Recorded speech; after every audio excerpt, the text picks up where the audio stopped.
Entonces, ¿empezamos? Sí. Bueno, a mí me tocó exponer el tema de totalidad. Es importante entender que para lograr este paso, Dussel tomó las categorías éticas y las situó en un contexto de opresión hacia pueblos completos, y no solo a nivel personal, rostro a rostro, como lo había planteado Levinas de forma limitada. Este movimiento teórico y político de Dussel superó el pensamiento de Levinas y dio origen a un nuevo marco categorial en servicio de la liberación de Latinoamérica.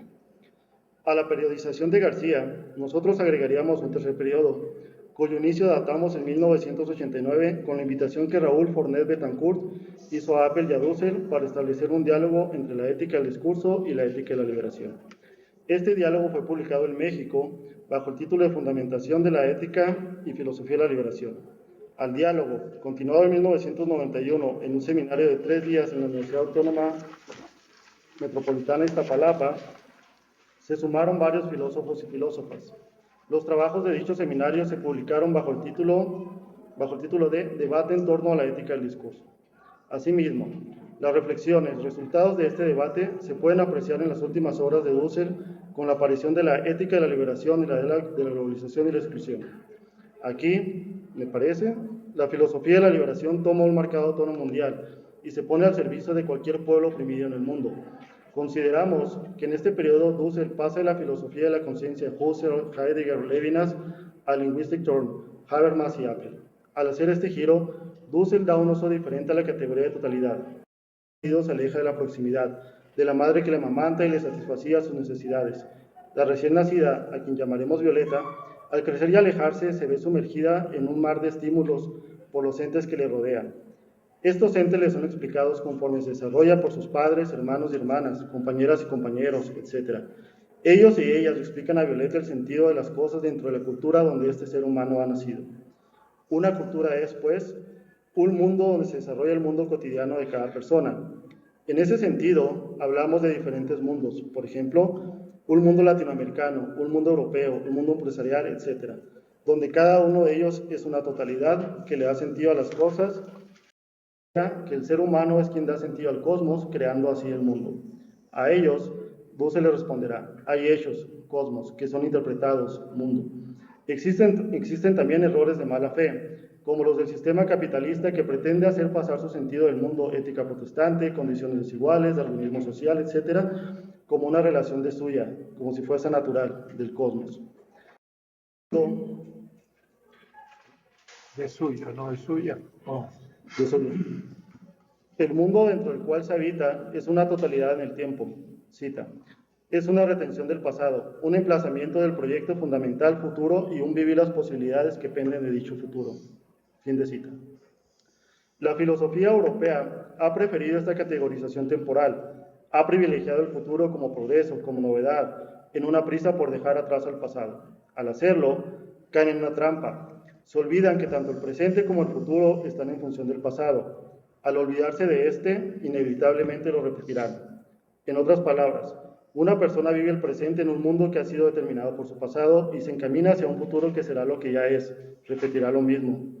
Vemos aquí rastros del mismo de Nietzsche y más antes del pensamiento helénico que piensa la unidad del ser, que es un ente y no otro. El ser humano abarca el mundo como totalidad, esto es, comprende a los entes o cosas únicamente en su relación con el resto. Sin el mundo, donde se le da una interpretación fundante a las cosas, estas serían solo eso, cosas indiferenciadas. Como ya se había explicado en párrafos anteriores, las cosas se distinguen cuando el ser humano les da un lugar dentro de un mundo, pasan de ser una cosa a ser una mesa, por nombrar cualquier objeto. Cuando un nuevo ser humano viene al mundo, la relación que guardan las cosas dentro de la totalidad mundo ya está dado para él o ella. Esto le demanda al nuevo ser humano dos procesos, el de comprender el mundo y el de interpretarlo.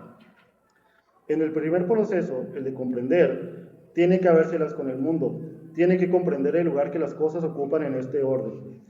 Es importante hacer notar que el acto comprensor precede a la conceptualización que una persona haga del mundo, por lo que este es el fundamento de la conceptualización, pero a su vez, el acto comprensor es influido por el horizonte vigente de interpretación.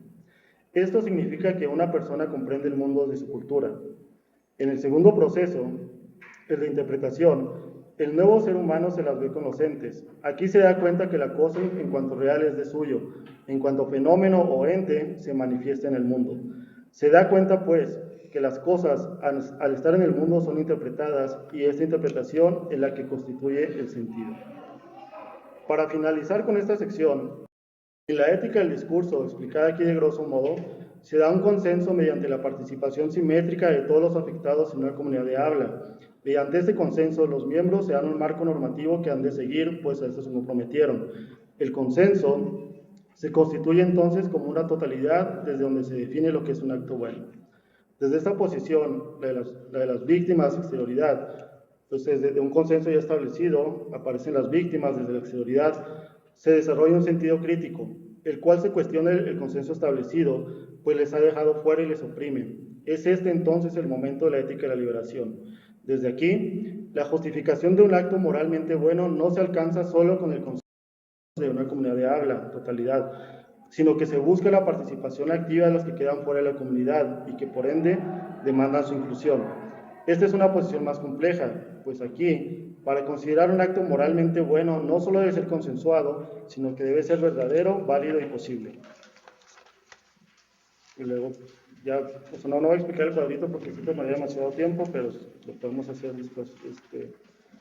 Dussel lleva la idea más allá. Está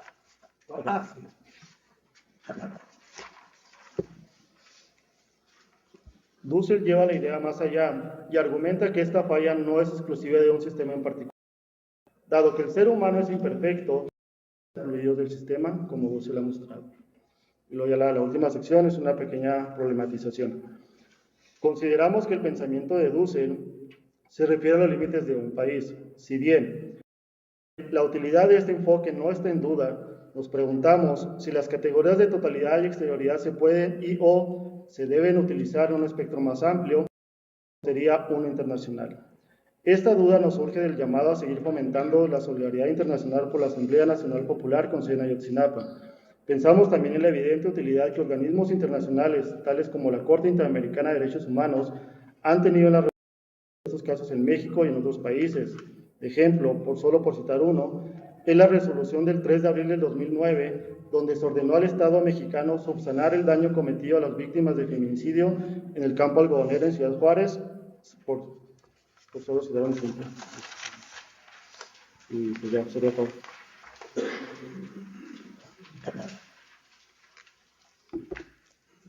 Y primero les dejo que vayan pensando en las participaciones. Yo querría hacer una, en la página 3, 1, 2, 3, tercer párrafo. Si quito las dos primeras líneas, en la realidad final. Pero si quieres referirte al capítulo 1 y 2 de Para una ética, estoy de acuerdo. Sí. Estaba el tema todavía no planteado. Y en la página 5, en el segundo parágrafo final dice, el consenso es como una totalidad. Yo pienso que la totalidad es la comunidad, no el consenso. Comunidad. La comunidad es la totalidad. El consenso es una acción interna a la totalidad. Y en el mismo sentido, en la página 7, al comienzo, en pocas palabras, el pueblo organizado se da instituciones a sí mismo mediante un consenso, pero este consenso, totalidad. Yo digo, no, la totalidad para mí es el pueblo, pero como en este caso es también un resto, es una totalidad en cierne futura que critica la totalidad vigente dentro del cual el pueblo es en parte oprimido y en parte es excluido. Pero para mí la comunidad es la totalidad, no el consenso. Pero en fin, eso serían como indicaciones. Pero queda abierto. Preguntándonos más seriamente qué es la lluvia, gracias a la sensibilidad, la observación, la intuición y la representación se construye un modelo. En este caso nace el concepto ciclo del agua. La naturaleza de la realidad es examinada, comprendida y científicamente explicada, tanto en su forma fenoménica como en su esencia. Pasemos pues a la totalidad. En el siglo XVIII, Jorge Guillermo Federico Hegel, en Hegel la totalidad es lo despojado de necesidad histórica, lo irracional, real, negativo, fundado. Lo racional es el movimiento histórico. Dices fundado. Fundado. En la totalidad funda, no es fundado. Bueno. Continuemos. Pues digo. Claro, sí. Para sus condiciones y la época, lo nuevo, la revolución. Lo racional. Lo racional es el movimiento histórico. Para sus condiciones y la época, lo nuevo, la revolución. Basta de eclecticismos fanáticos a sutilezas metafísicas, reticencias teológicas, ontologías ebrias y supuestas filosofías sobrias. Lo real concreto. El pensamiento y la acción del hombre no es un enunciado que haya que aprender de memoria. La historia y el conocimiento son procesos infinitos de lo inferior. La religión es criticada como santificación y divinización de la injusticia. La política, la anulación moral real del otro. La propiedad privada como expropiación, como forma dominante de apropiación. El conocimiento, conquista, dominación y control objetiva y subjetiva de la naturaleza y la humanidad. Y suponen a esa necesidad eliminación. Es demasiado. ¿Sí? Te dejo leer otro, pero no más. Bueno. Te voy a decir por qué. Sí. Como podemos observar, en Marx, la totalidad despojada de necesidad histórica, lo irracional, real, fundado, negativo, es la sociedad burguesa. La unidad del sistema, valorización del valor, es la unidad del proceso de producción y circulación del valor. Por tanto, no es homogénea. Suma. El todo determina las partes, estas no tienen sentido sino en relación al todo. Las partes entonces determinan al todo, es una relación recíproca. Todos los elementos son integrados como mediaciones bajo la forma mercancía. El ser coquetea cínicamente expuesto, a la vez ocultado en el ente. El ente es... El seminario es demasiado. Muy bien. La plena clase de Hegel surgía Schopenhauer y le tiraba todo abajo o proponía algo distinto. Sí, claro. Entonces habría que decir, espera, vamos a hacer otro seminario para analizar lo que has dicho. Sí, también. La pasión de hacerlo, pero cuidado, hay que todavía cumplir con algunos pasos. Sí, claro. Lectura directa de textos difíciles, que hacen que muchas de las expresiones sean muchas adecuadas y otras ambiguas. Y sería largo. Sí, bastante. Te propongo que charlemos sobre el tema. Claro, muy bien, maestro. Hasta ahí. Hasta ahí, porque es demasiado. Si nos ponemos a discutir esto, pues nos pasamos el semestre. Sí, claro. Sí. No, el seminario es algo más constructivo, pequeño, paso por paso. Tú nos mandas toda tu visión, que me gusta, pero acuérdate de lugares. Sí, claro, maestro. Tienes que entrar a la universidad, empezar a leer los textos clave y entonces sí, ya podrás decir cosas a partir de hechos o textos o todo. Pero te animas, yo te felicito. Sí, claro, maestro. Pero dejemos de Marx y Hegel en la totalidad. Me llamó la atención que ese fuera el tema de Levinas y poco a poco fue creciendo, ¿no? Pero se podría muy bien hacer un trabajo arqueológico, porque es la categoría ontológica por excelencia. Pero en fin, reacciones, crítica, propuesta. Tú. A mí es un comentario. Me parece muy claro tu trabajo, a pesar de las precisiones del maestro, por supuesto, su obra. Y sobre eso nada más quería comentar precisamente la problematización que plantea sobre utilizar los textos de Dussel para analizar la realidad, que me parece, de repente me llama la idea de una estrategia de pensamiento a través de estas categorías para pensar, porque al usar esto de totalidad para hacer un análisis de Ayotzinapa, es como un autoanálisis político necesario que se tiene que estar ejerciendo para no perder el pie cuando quieres analizar la realidad objetiva y empíricamente. Entonces, el hacer del problema de Ayotzinapa algo internacional se me hace sumamente preciso. Ellos son copiados de diferentes textos del autor. Y en cuanto a lo de problematización, me parece a mí que en el mundo en el que vivimos sí es necesario ya solidaridad internacional, pero esa es mi perspectiva, ¿no? O sea, no sería que el deber ético de que una persona tiene hacia el otro no se limita a los límites de su comunidad, que tendría que ir más allá, hacia el otro desconocido, hacia una exterioridad sufriente, donde quiera. Ahora, por fines prácticos, obviamente es más rápido ayudar a la persona que esté en tu contexto, ¿no? Porque, o sea, como que no tendría mucho caso, me voy a África, pues aquí tienes problemas, o sea, no es necesario hacer tal cosa, ¿no? Pero, y repito, esto ya es mi interpretación o algo que estoy trabajando, no se puede limitar nada más a mi contexto inmediato, el deber ético hacia el otro, tendría que extenderse más allá. Aún ya hice los hechos, tendría que ser en contexto inmediato. La visión me parece a mí, podríamos argumentar, pero eso ya sería tal vez después, tendría que ir más allá. Más o menos en el mismo sentido, les consideramos el pensamiento de Dussel Ético de que yo jamás venga un otro a confrontarme. Entonces, ya de otro modo que el ser, Levinas responde a esa crítica y dice, bueno, el otro está antes de un tiempo antes del tiempo, o sea, no se tiene que concretizar en un rostro. Entonces, esa responsabilidad por el otro ya está ahí. Entonces, jugando con estas categorías, me parece a mí, y estoy trabajando en mi tesis, es que si limitamos el deber ético hacia el otro que yo veo, el de mi comunidad, se podría, obviamente no que el doctor lo haga, pero se podría hacer comunidades cerradas, donde yo incluyo y protejo a los míos y excluyo a los otros. ¿Me explico cómo? Para contextualizar, ¿por qué estoy pensando esto? Yo vengo de la frontera, Juárez, El Paso. Juárez, como ustedes saben, pues hubo un problema muy fuerte, ¿no?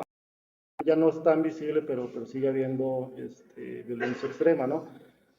En el periodo de militarización del 2008 al 2011, en Juárez había 8.2 muertos diarios, muertos violentos.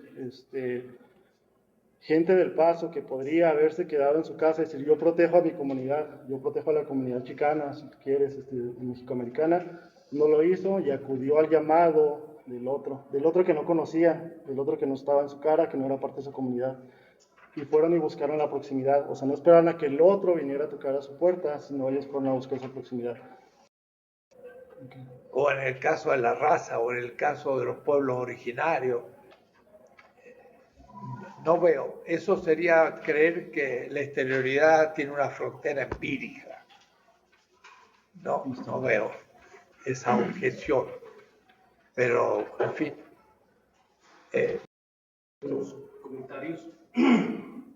Primero, respecto de página 1, la posible actualización del pensamiento de Dussel. La parte de que caracteriza en dos grandes momentos y ahí tú le agregas un tercer periodo, de la discusión con la ética del discurso, la ética de la liberación. A mi juicio, ahí te saltas un periodo fuerte y duro en el pensamiento de Dussel, que es si comparas, digamos, el primer periodo de Dussel, aquí en esta periodización empezaría, digamos, en 69, ¿no? Digamos, hasta el 80, son casi 10 años o 11 años, ¿no? El 80 empieza el trabajo de Dussel con Marx, sí. Y son casi 10 años que decidimos cambiar el cassette, que ya había terminado el seminario de Marx, entonces empieza el seminario de teatro, ¿no? Y eso duró 10 años, ¿no? Entonces, es lo que temía, así que la sostengo, que si no habría sido por el trabajo que Dussel hace con Marx, habría sido difícil desfundar a Apple, porque la fundamentación era del Estado bien sofisticada, o sea, muy bien hecha, ¿no? En la periodización que yo digo, muchos de los alumnos de ese seminario se vieron en desbandada quiero decir, abandonaron a Dussel porque veían que la fundamentación de Apple era dura. O sea, no era fácil desfondarlo, destronarlo. Si hubiese sido el principio material, digamos, de la nueva ética, habría estado difícil. Entonces, ese periodo no se puede saltar fácilmente. Y ahí, a mi juicio, hay una resemantización, la posibilidad de la resemantización del concepto de totalidad, más allá, digamos, de la ética de la liberación latinoamericanista. Gracias a Marx, y con el... pero a partir de la obra de Dusseliano, ¿en qué sentido?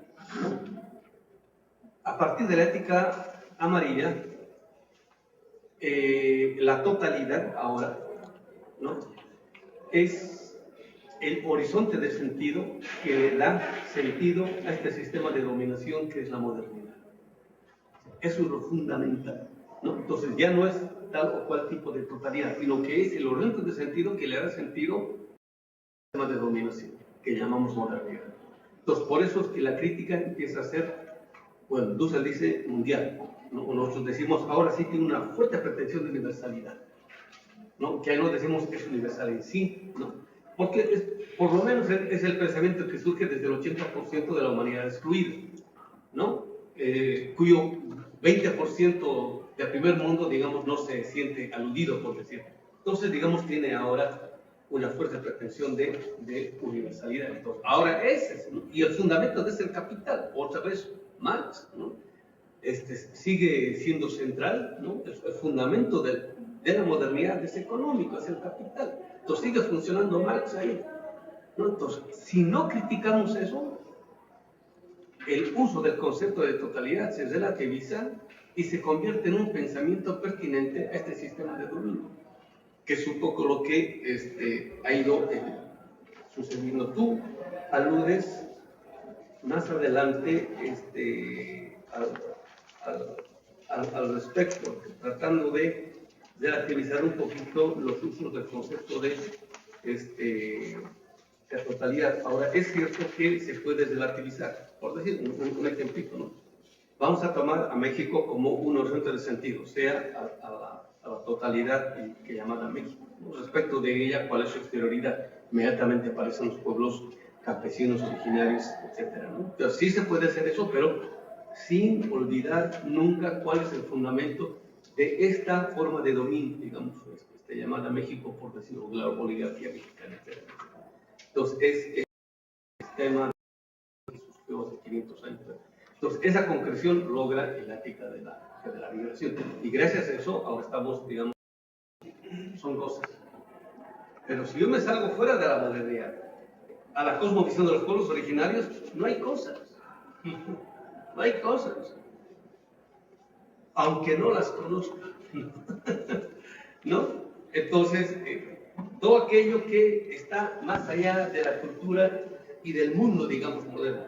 Es cierto que son cosas, ¿no? Yo creo que valdría la pena preguntarse eso con certeza, ¿no? Porque en las lenguas de los pueblos originarios, el contenido de la palabra cosa, inclusive la palabra cosa, no existe. Si yo parto desde la perspectiva moderna, diría que son inferiores, son premodernos, ¿no? Ahora, ¿qué será que lo son? ¿No? El contenido del concepto de Pachamama, por ejemplo, alude a que no solamente en toda la realidad es sujeto, no hay cosas. ¿Por qué? Porque detrás de todo, aunque me aparezca como cosa, está su ser persona. Voy a poner un ejemplito, ¿no? Aquí al frente tenemos un cerro, que le llamamos volcán, es el Popo, ¿no? El Popo. Y todo el mundo habla y dice el Popo. Pero cuando estamos en los pueblos alrededor, ¿no? No dicen el Popo, dicen Don Goyo, ¿no? ¿No? O sea, junto con el Popo.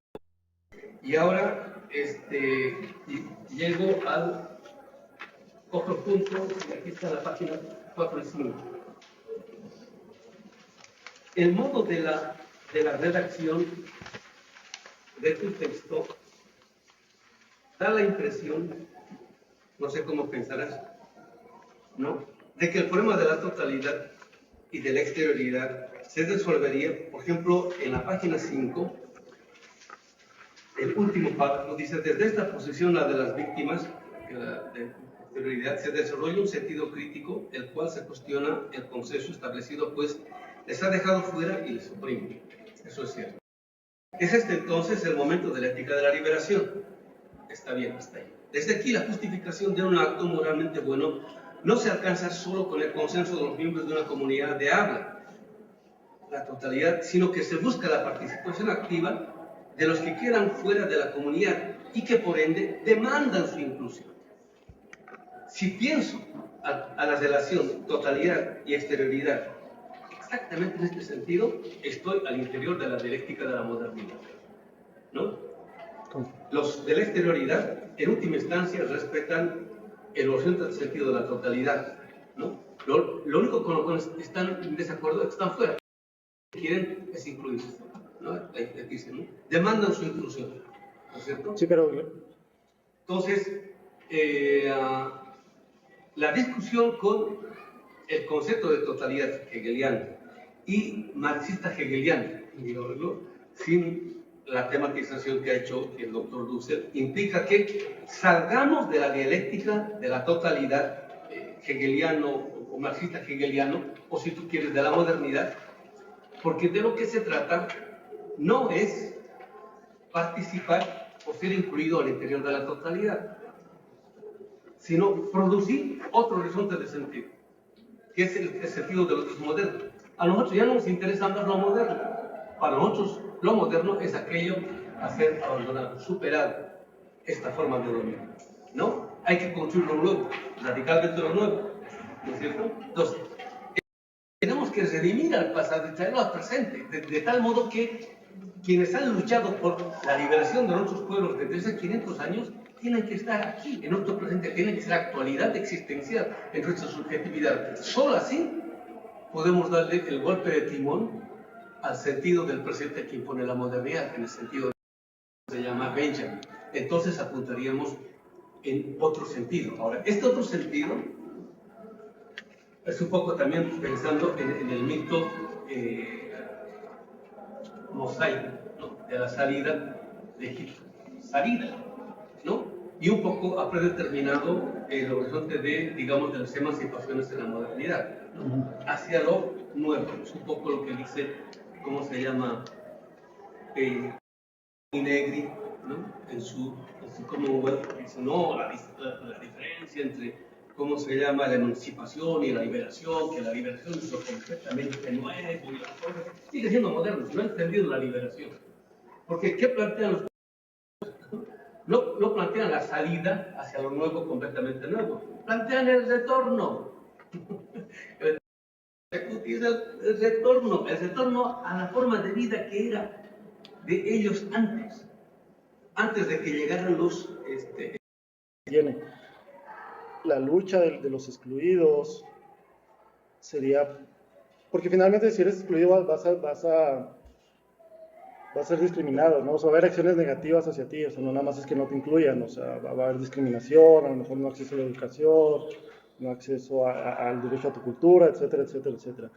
Entonces, esta lucha sería para crear un nuevo consenso que incluya a las otras personas. O sea, no es para incluirse en un consenso que ya está establecido, o sea, eso no cambiaría nada. Ahora, ese nuevo consenso que se llama consenso crítico, necesariamente va a generar nuevas víctimas, en cuanto a que no somos perfectos, ¿no? Va a haber nuevos excluidos. Esos nuevos excluidos tendrán sus propias demandas, pelearán por ellas, algunas incluirán, otras no, y así hacia eternamente, ¿no? Entonces, en ese sentido, te contestaría así rápidamente que no es una lucha para ser incluido en un consenso que me discrimina, o sea, que es para un consenso donde mis demandas sean aceptadas, que podrían ser rechazadas. Ahora no es una carta en blanca, ¿no? En blanco, perdón. Pues habría que dar buenas razones, etcétera. A veces no es un diálogo, es demasiado farmaciano, hay que hacer presión social para que las demandas sean escuchadas, pero me parece que habría que dar buenas razones, no es en automático. Eso sería lo de inclusión. En cuanto a lo del pasado, sí, en la página 3, en el 1, tercer párrafo, pero me parece a mí, y eso es debatible, cuando menos, que Marx se leyó desde las categorías de interioridad y exterioridad, pero eso es muy debatible, ahí sí la verdad no tendría argumentos sólidos para responderte. O sea, que Marx puede o debe estar incluido en esa posición, sí, pero yo le di privilegio a los temas que me parecía a mí que incluían más o hacían mayor énfasis en las categorías de totalidad y exterioridad. En cuanto al turno lingüístico, sí, o sea, el turno lingüístico es primero y luego pragmático, y tanto que hablamos de pragmática universal, no hablamos de, bueno, Habermas habla de pragmática universal, entonces ahí sí reconocería, pero pienso que el giro lingüístico fue primero y casi simultáneamente el pragmático, y se convirtieron casi, para mí, casi en uno solo, pero sería debatible. Mira los comentarios a los comentarios del comentario. ¿Cómo me siento? Creo que sí, que la palabra inclusión hay que tener mucho cuidado, porque justamente Habermas tiene un libro que se llama La inclusión de los... Y bueno, yo siempre cito el caso de un viejo rentista que tiene una jubilación miserable y entonces dice, al fin... No, es que es una crítica. La crítica, Sí. claro. Pero entonces es necesario otra historia para entender la cosa. Y también sobre el consenso. Podría pensarse en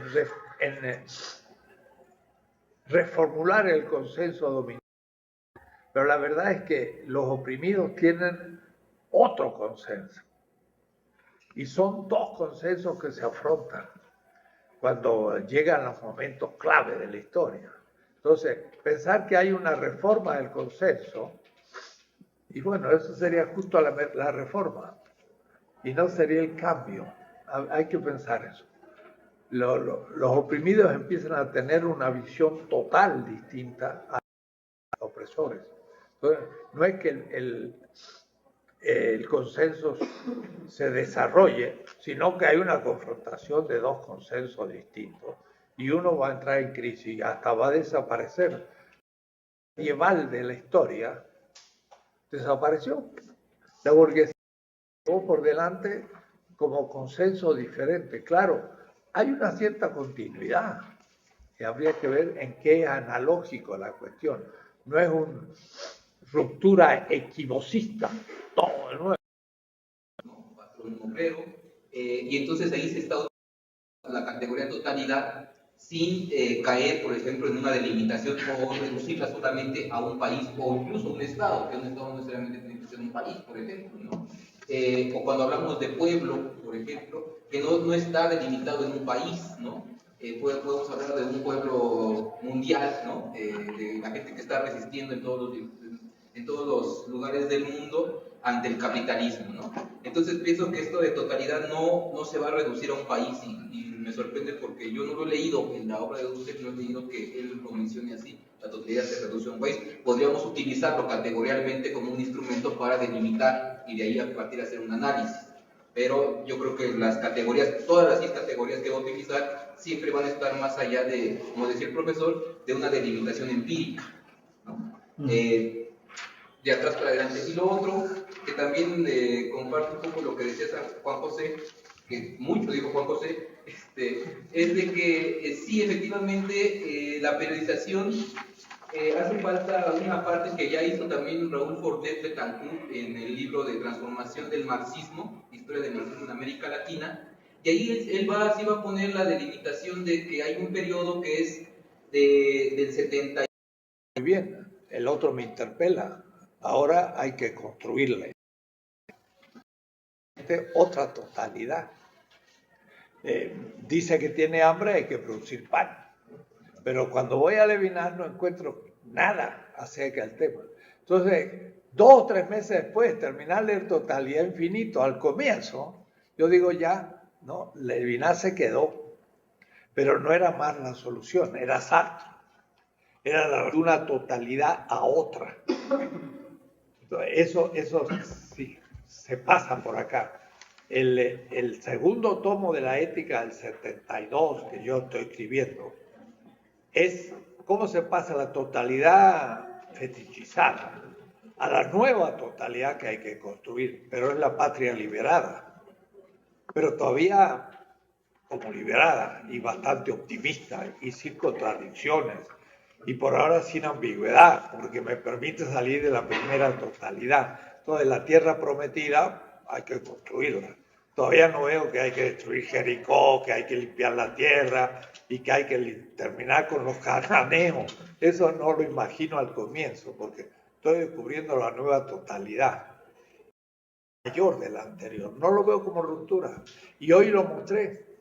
Lo que yo dije en el 75, que era lo que pensaba en el 70, sobre la alienación, es lo que dice Marx con extrema claridad, más todavía que la que yo tenía. Entonces, la etapa marxista, para desconcierto mío o admiración, me descubrí un Marx realmente muy interesante, pero al mismo tiempo no ortodoxo. Y eso no ha sido aceptado. Todavía, porque es una lectura de Marx mismo, como él lo pensaba, y con mucho mayor capacidad de despertar otro tipo de discurso. Entonces no estaba Marx, pero cuando leí Marx, digo, pero esto es Marx. Y ahí no me llamó la atención que Levinas dijera, no, eso que está haciendo Dussel no tiene nada que ver conmigo.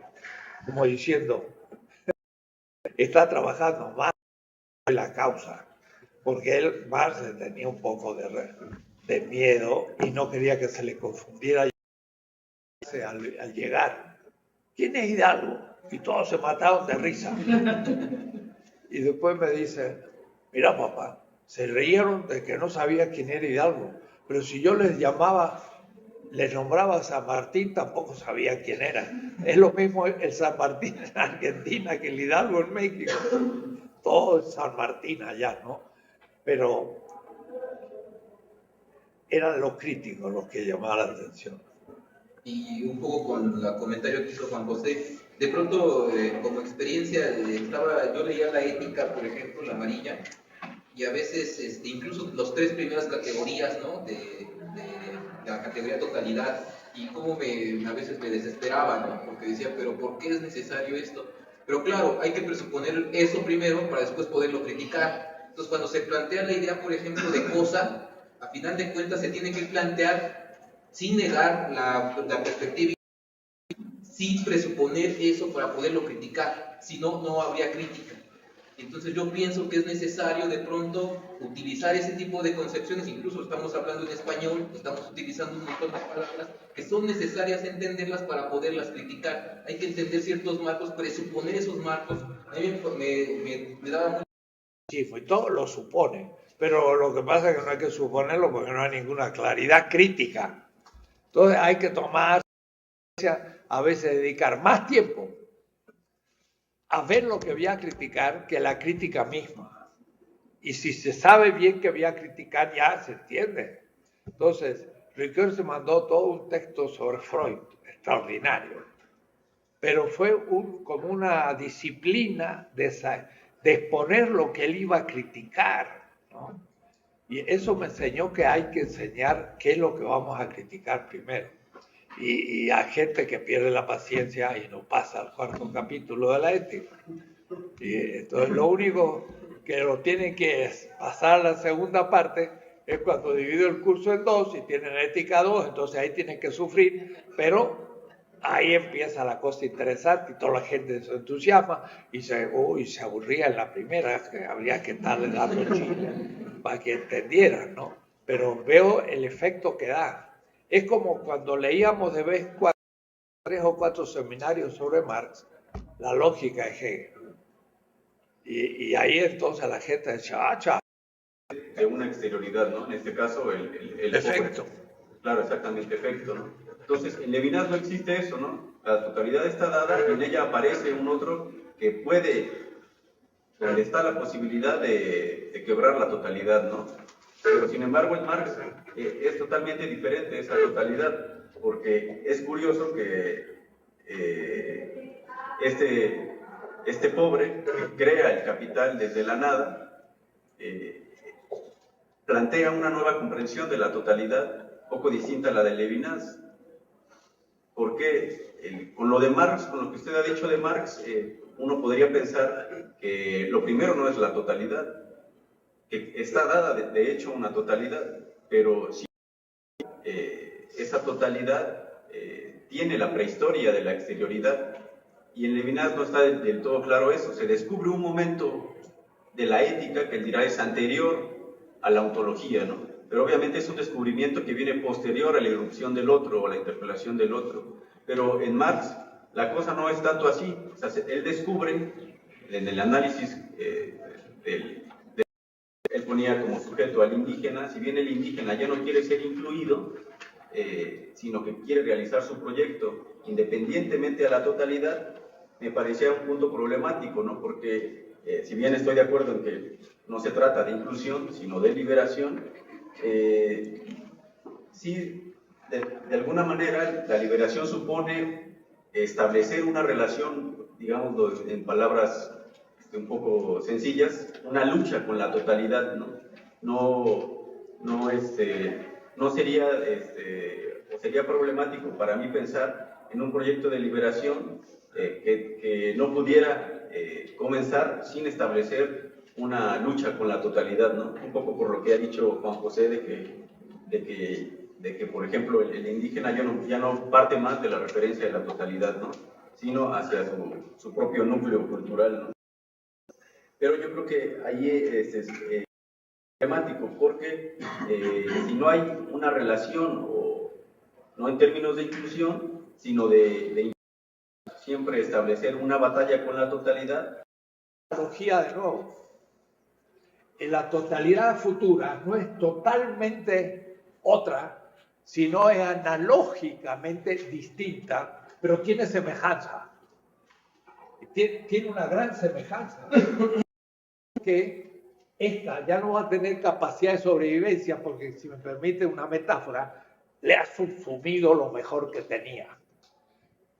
Estoy pensando en el choque del pensamiento semita y el griego en el Mediterráneo. El pensamiento semita no excluye totalmente al griego, entra en diálogos y hace un proyecto helénico-semita. Hay que discutir cómo.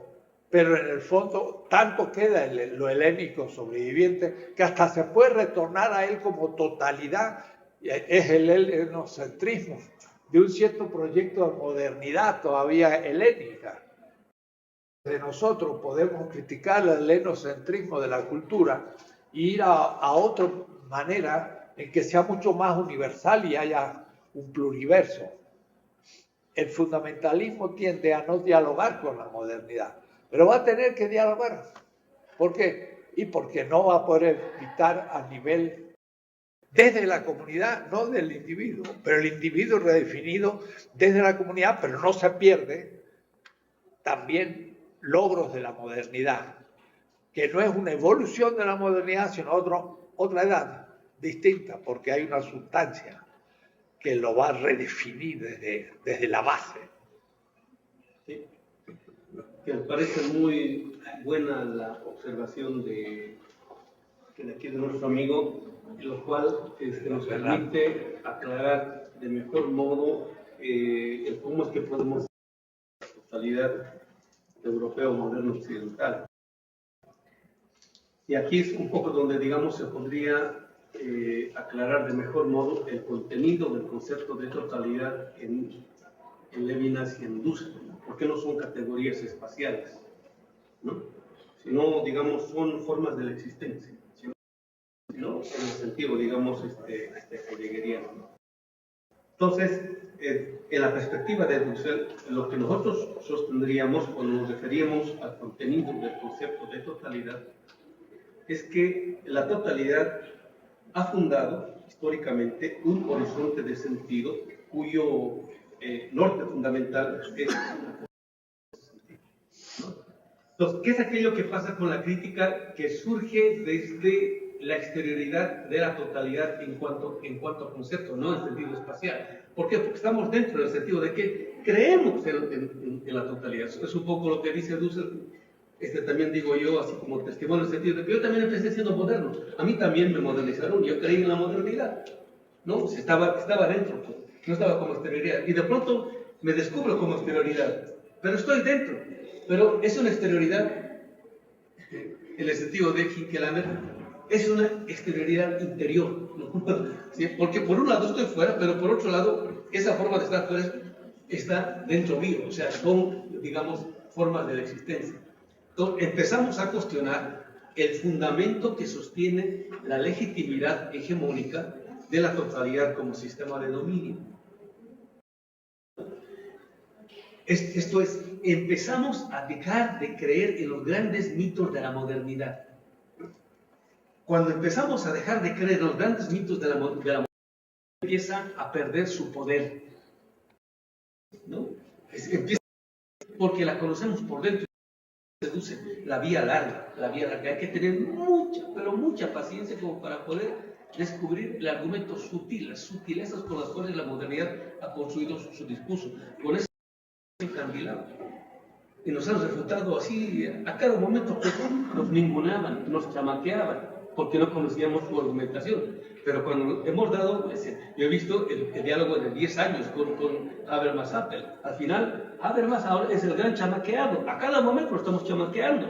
¿Por qué? Porque conocemos su argumentación por dentro, finito.